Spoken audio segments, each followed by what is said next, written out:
ഇവിടെ പോയി ജംഗ്ഷനിൽ കാണുന്ന പറഞ്ഞിട്ട് ഒരുപാട് ലേറ്റ് ആയല്ലോ. ഓ ഒന്നും പറയാൻ കഴിയാ. ഒരു ആന എന്റെ തലയിൽ നിന്ന് പിണ്ട കിട്ടും. പിന്നെ വീട്ടിൽ പോയി കുളിച്ചിട്ടൊക്കെയാ വന്നത്.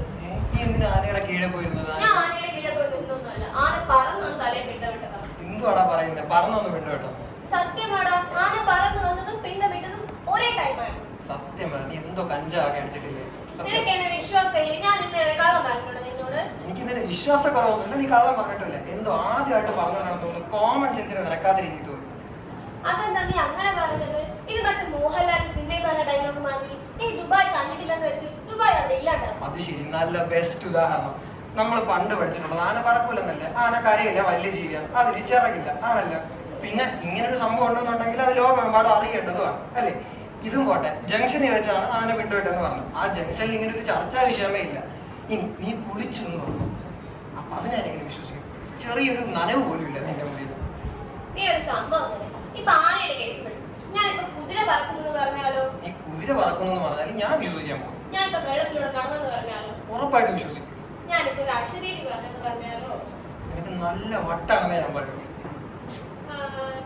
ശരി, നീ ഇപ്പൊ ഈ കോൺസെപ്റ്റ് എല്ലാം പറഞ്ഞത് ക്ലിയർ ആയിട്ട് സിസ്റ്റമാറ്റിക് ആയിട്ട് എന്റെ യുക്തി ഉപയോഗിച്ചാ പറഞ്ഞത് അല്ലേ? ഇത് കോമൺ സെൻസ് ഉള്ള ആർക്കും മനസ്സിലാക്കാവുന്ന കാര്യമായിട്ട്. ഇപ്പൊ ഞാൻ പറഞ്ഞതില് തെറ്റുണ്ടെന്ന് നീ ഇപ്പൊ കണ്ടുപിടിച്ചു. അതുപോലെ തന്നെ ഇപ്പൊ നിന്റെ വീട്ടിലെ വാട്ടർ ടാങ്കിന്റെ കാര്യം, വാട്ടർ ടാങ്ക് കാരണം ഭാവി തൊലിക്കുന്ന നിനക്കൊരു ജോലിയും പറഞ്ഞു. അതുപോലെ തന്നെ ക്യൂരിയോസിറ്ററും പാത്ത് ഫൈൻഡറും ഒക്കെ കളിച്ചു മറിച്ച് ചൊവ്വ നിന്റെ പെങ്ങളുടെ ലൈഫില് പെങ്ങളുടെ ഹസ്ബൻഡിനെ കൊലപ്പെടുത്തുമെന്ന് പറഞ്ഞപ്പോ നീ അതെന്താ എന്തുകൊണ്ടാ വിശ്വസിച്ചത്? അതെന്താ നിനക്ക് പറഞ്ഞാല്? അതായത് രമണ, ഇത്തിരി മുമ്പേ നീ എന്നെ ആനക്കട എല്ലാം മമ്മൂടെ തള്ളിക്കടന്നു. ഇതേ നീ തന്നെ ഈ ജോത്സ്യൻ പറഞ്ഞതെല്ലാം വിശ്വസിച്ചില്ലേ? ഇവിടെ നീ എന്തുകൊണ്ട് യുക്തി ഉപയോഗിച്ചില്ല? ഇനി തർക്കമൊന്നും വേണ്ട. അതെ കൂട്ടുകാരെ, നിങ്ങളുടെ അടിയെടുത്തേക്ക് ഓ ആന പറക്കും പോലും പിണ്ടിടും പോലും തലയുടെ മുകളിൽ വന്ന് എന്തൊക്കെയാ പറയുന്നത്. ഞാൻ ഇനി കുറച്ച് ഗൗരവമായിട്ടുള്ള കാര്യം പറയാം. എന്റെ ഗാരേജിലെ ഒരു പെറ്റുണ്ട്. എന്താണെന്നറിയാമോ? ഒരു ഡ്രാഗണാണ്.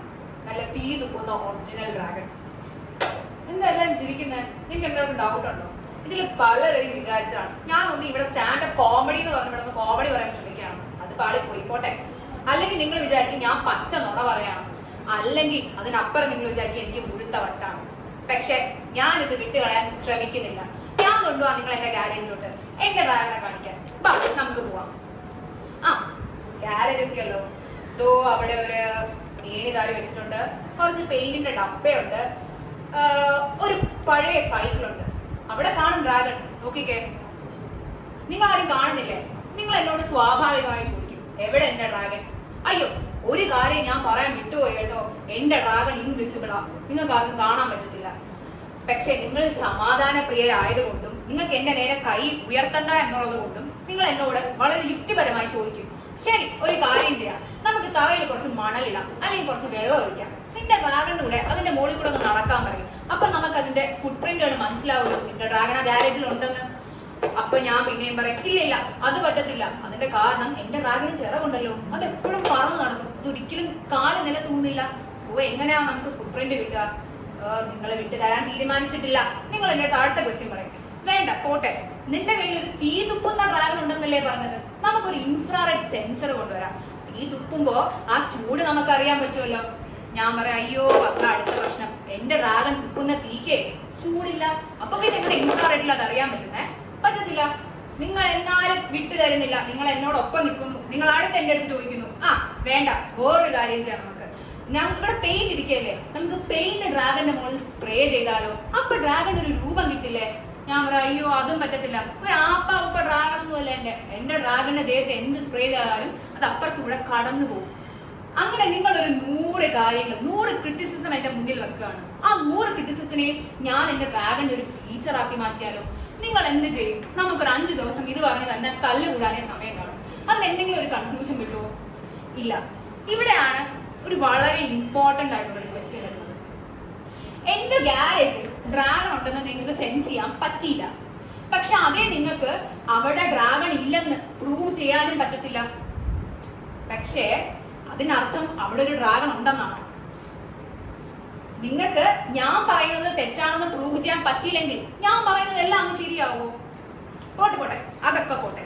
ഒരു ഡ്രാഗൺ ഉണ്ട്, അത് പറക്കും, നിലത്ത് കാല് വെക്കത്തില്ല, സ്പ്രേ അടിക്കുമ്പോൾ ദേഹത്തൂടെ അപ്പുറത്തെ സൈഡിൽ പോകും, അതിന്റെ തുപ്പുന്ന തീക്ക് ചൂടില്ല.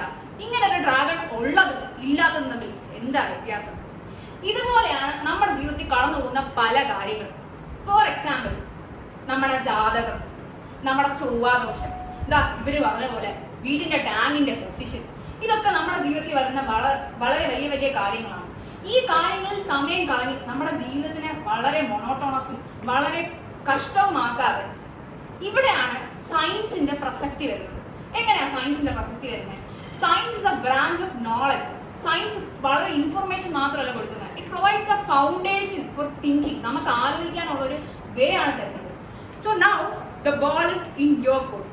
നിങ്ങൾക്ക് തീരുമാനിക്കാം, ഒന്നീ ഈ ആൾക്കാർ പറയുന്ന ബേസ്ലെസ് ആയിട്ടുള്ള ഒരു സബ്ജക്റ്റീവ് ആയിട്ടുള്ള ഇന്റർപ്രിട്ടേഷൻ അതിൽ വിശ്വസിക്കണമോ, അതോ യൂണിവേഴ്സലായി തെളിയിച്ച എംപെറിക്കൽ എവിഡൻസ് ഉള്ള അതിന്റെ അപ്പുറത്ത് പല വേരിയബിൾസിലും പല സ്ഥലത്ത് പല സമയത്ത് തെളിയിക്കപ്പെട്ട കാര്യങ്ങൾ വിശ്വസിക്കണോ?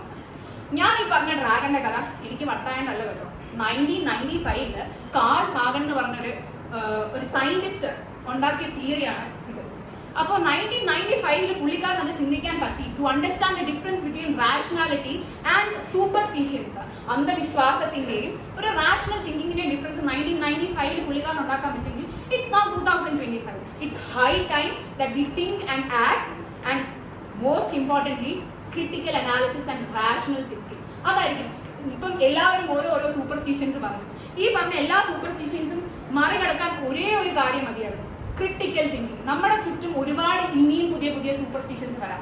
ഇപ്പൊ ഒരു ആന പറഞ്ഞതുപോലെ, ഈ ആന പറഞ്ഞ ഒരു കേസ് ആൾക്കാർ അത് അങ്ങനെ ആയിരിക്കാം ഓരോരോ സൂപ്പർസ്റ്റിഷ്യൻസ് ഉണ്ടാകുന്നത്. നമ്മളൊരു ബേസ്ലെസ് ആയിട്ടുള്ള കാര്യം പറയുന്നു, അത് വിശ്വസിക്കാൻ ഒത്തിരി പേര് കാണും, അത് റാഷണൽ ആയിട്ട് തിങ്ക് ചെയ്യാൻ ഒരു കൂട്ടം ആൾക്കാർ കാണും. സോ നമ്മൾ എപ്പോഴും ആസ് ഐ സെഡ്, നിങ്ങൾക്ക് തീരുമാനിക്കാം നിങ്ങൾക്ക് റാഷണൽ ആയിട്ട് ചിന്തിക്കണോ അതോ സൂപ്പർസ്റ്റിഷ്യൻസിൽ ബിലീവ് ചെയ്യണോ. Anyway, think. Thank you.